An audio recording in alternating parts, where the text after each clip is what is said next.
جیتا اس لیے کھانے کے لیے نہیں جیتا. زندگی آمد برائے بندگی، زندگی بے بندگی شرمندگی. زندگی کھانے پینے کے لیے نہیں ہے، ہم پیٹ کے لیے نہیں جیتے، ہم رب کے لیے جیتے ہیں.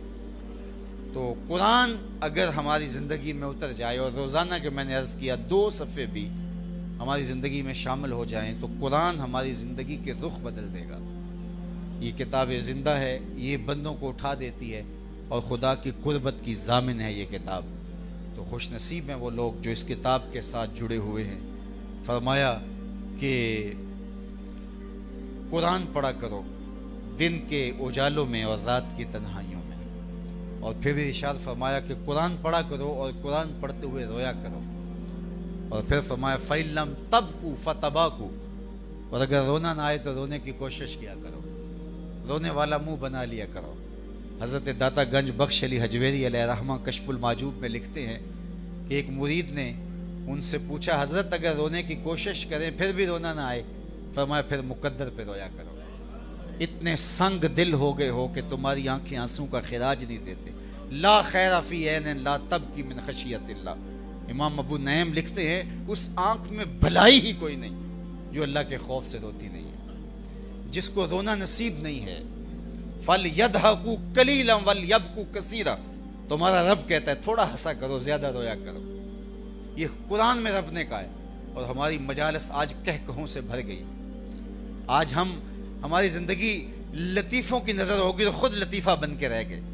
آج آنکھیں کھلی ہیں آج نہیں پتہ چلے گا، آنکھیں بند ہوگی تو پھر پتہ چلے گا کس مغالطے میں رہے. آج موقع ہے، آج ساوی نے کھلے راوی نے انج ٹوک انوکھے ٹوک دے نہیں، ٹر پویں تے پینڈے مک جاندے کار بیٹھیاں فاصلے مک دے نہیں. تو کہا کہ زیادہ رونے کا مزاج پیدا کرو، بالخصوص سحری کا اٹھنا اگر نصیب ہو جائے تو سحری کے وقت تنہائی میں بہے ہوئے آنسوں کے میرے رب نے لاج رکھنے کا وعدہ کیا ہے. صحیح حدیث ہے صحیح بخاری میں وَرَجُلٌ ذَكَرَ اللَّهَ خَالِيًا فَفَاضَتْ عَيْنَاهُ، وہ شخص جس نے تنہائی میں بیٹھ کے اللہ کا ذکر کیا اور ذکر الہی کی کیفیت سے اس کی آنکھوں سے آنسو ڈھلکنے لگے.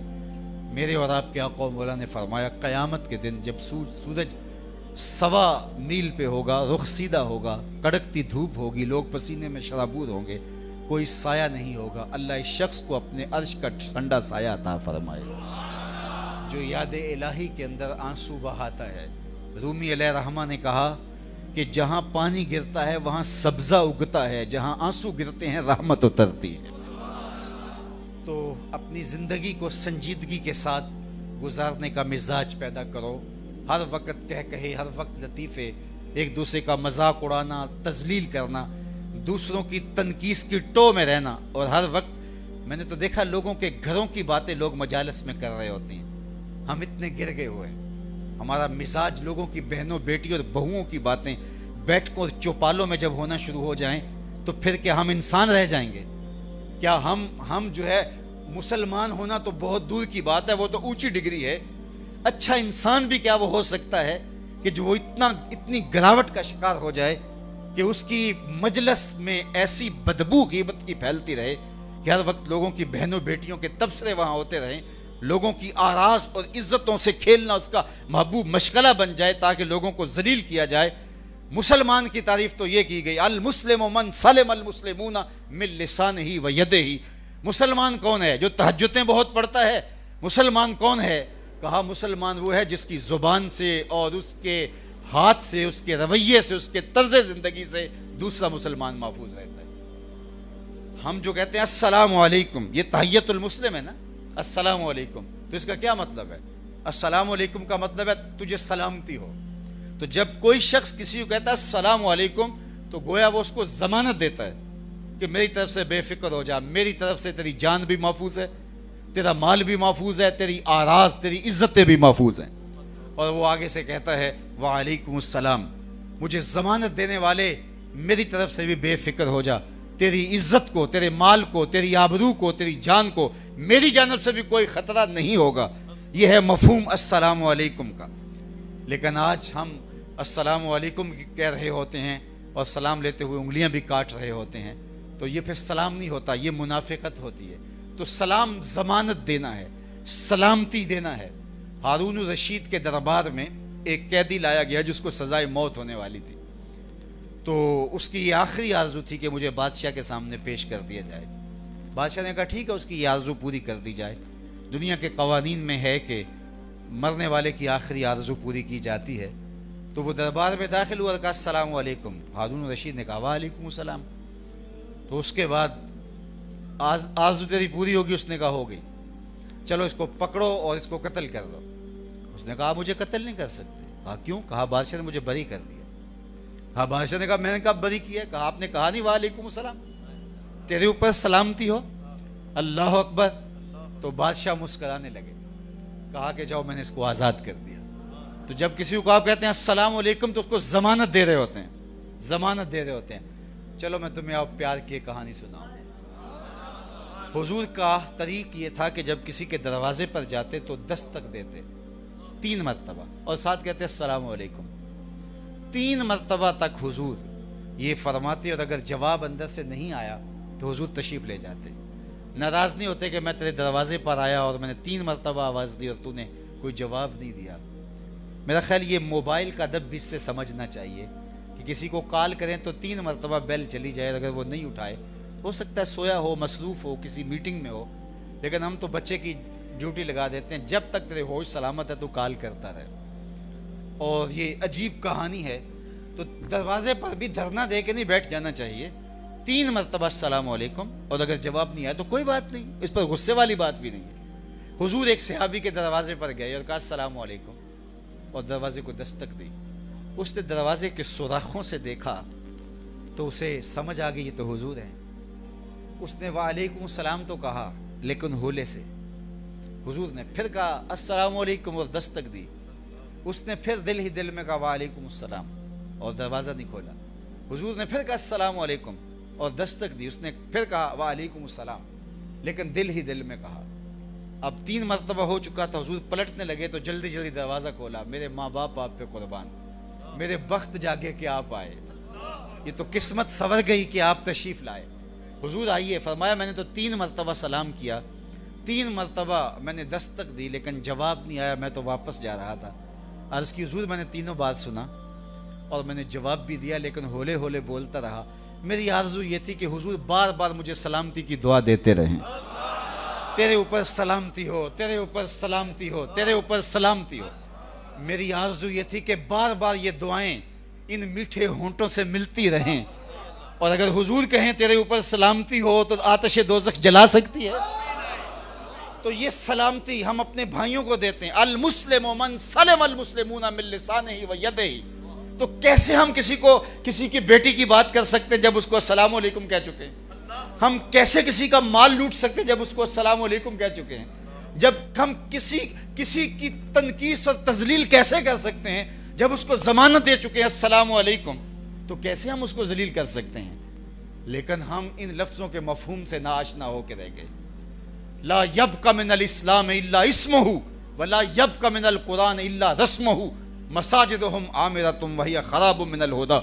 میرے حضور نے فرمایا ایک وقت آئے گا اسلام صرف نام کا رہ جائے گا، قرآن کے صرف لفظ رہ جائیں گے۔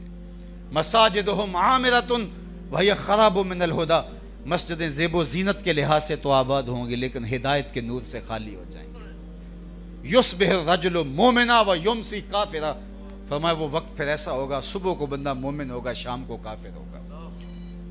پل پل زندگیاں بدلے گی، چائے کی پیالی پہ دین بکیں گے، آرزوئیں تمنائیں دنیا بن کے رہ جائیں گی۔ آئیے آج بھی میرے پاس اور آپ کے پاس وقت ہے، پتہ نہیں موت کب ہمیں دبوچ لے۔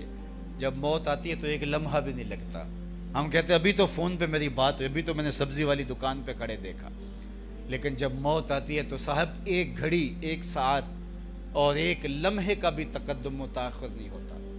تو آج میرے لیے اور آپ کے لیے وقت ہے، فرصت کے ان لمحات کو غنیمت جانیے گا۔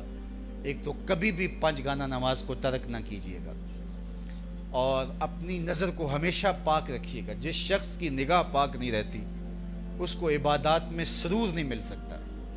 آج بہت لوگ شکایت کرتے ہیں کہ ہماری نمازیں بے لذت ہو گئی ہیں۔ نماز کا ایک ٹیسٹ ہے، لذت ہے، روزے کا اپنا الگ مزہ ہے، زکوٰۃ کا ایک الگ مزہ ہے، نفل کا ایک الگ مزہ ہے۔ دیکھیے آپ گوشت کھاتے ہیں تو اس کا ذائقہ الگ ہے، سبزی لیتے ہیں تو اس کا ذائقہ الگ ہے، آم کا ذائقہ الگ ہے، امرود کا الگ ہے، کیلے کا الگ ہے، سیب کا الگ ہے۔